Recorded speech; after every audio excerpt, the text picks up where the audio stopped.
Page 33, Surprise Symphony. It's a theme from a symphony by Haydn, a very well-known symphony.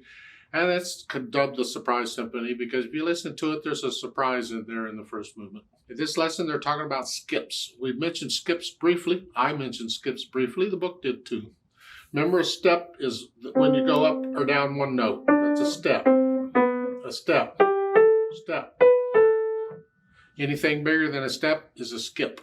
Now we're talking skips bigger than that, and they're going here because we've had this interval, the second, 1, 2 is the second. I already told you how to calculate intervals, so you can do any of them now. It doesn't matter. But they're talking about an interval of a third here. 1, 2, 3. Every other note. Thirds are really important in our harmonic system we use because it's built on thirds. Here. Good chord. You got a third here and a third here. Put them together. We can add more. Okay. So they're talking thirds. Just know what they are. In the music, they're easy to spot because both notes will be on a line or both notes will be in a space. Look at the first measure. We got C's and we got E's. That's a third. And they're both on lines. And the next measure, that's another. That's a third. So this thing is going up and down by thirds, except when you go from measure 2 to 3, and then thirds. All in thirds. Isn't that cool? I think it is. We'll build on this later on. Just know what they are right now. Let's look at this symphony thingy. It's 2 lines long, treble bass clef, 4/4 time signature. I see a bunch of quarter notes and half notes. The right hand starts here, and the left hand, when it comes in on measure 4, is here. And that's the only finger numbers you need. Don't read any of these other finger numbers. No, it's just here. 3, 4, 1, 2, get the idea? So I go through and I play it all, and then I'll go back over it slowly and get rid of the hesitations. So it's a steady beat. And once I can do that, I add the articulation. Here we have staccatos. I'm going to flex the wrist. There's your short. I'm on it and I'm flexing.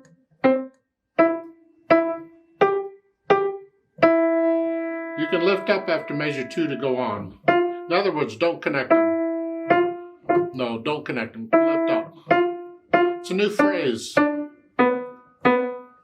Lift up. Yeah, so I put in the articulation. Then I add the dynamics. Moderately loud is whatever you think moderately loud is. You do a moderately bunch of weight. Put some moderate weight on it. I don't know what I'm talking about. Just do it. Then the speed. This moves along pretty good. 2, 3. It's the feel of it. You're kind of bouncing along. Yeah, whatever. You can bounce along at your speed, but don't drag it. Don't go. That's fine for learning it, but that's not how it goes. That's too slow. And then don't go too fast. It's not a race. Just slow it down. It's just a nice, happy little thing.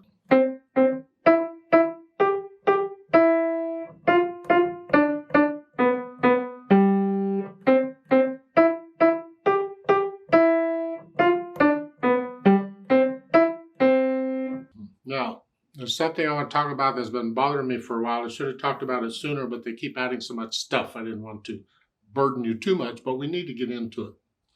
And that is a little more on interpreting the music.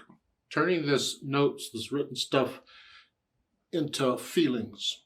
The articulation, the dynamics, the speed, all of that, that's part of interpreting the music. It's how you are expressing the music. Well, there's more we can add to it. And the first thing I do, and interpretation, by the way, is last.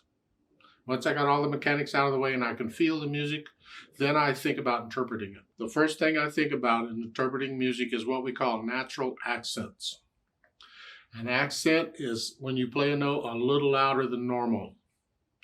For instance, if I accent the first note in every measure, it's this.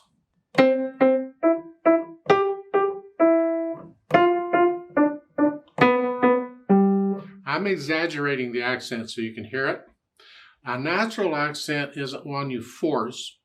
You feel it. It happens naturally. This is when you're dancing. A lot of times you're dancing to the natural accent. You're feeling these. So you want to feel this, the first beat of every measure. Feel it Just 1, 2, 3, 4. 1, 2, 3. Feel that.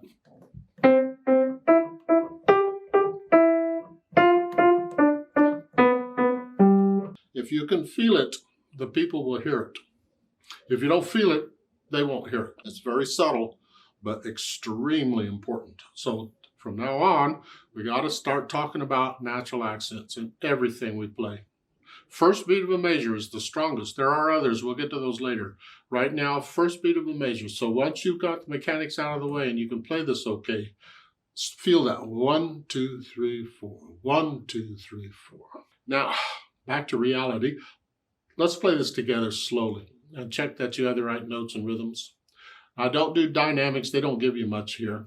I do the natural accents, though. I always do the natural. You just feel them. Whether you can hear them or not, I'm feeling it. So I have a problem in my electronics that I'm using to record these, in that the system wants to level out the volume.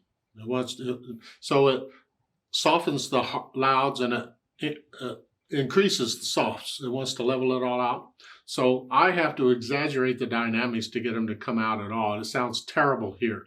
If I play it so it sounds good here, then you can't hear the dynamics. You think, well, you're not playing that any softer than you were. Actually, I am. It's the recording equipment's changing it. So it's that's fault. It's not mine, really. Take my word for it. It sounds great here. Yeah. I'll give us 4 counts. Let's do this. 1, 2, ready, go.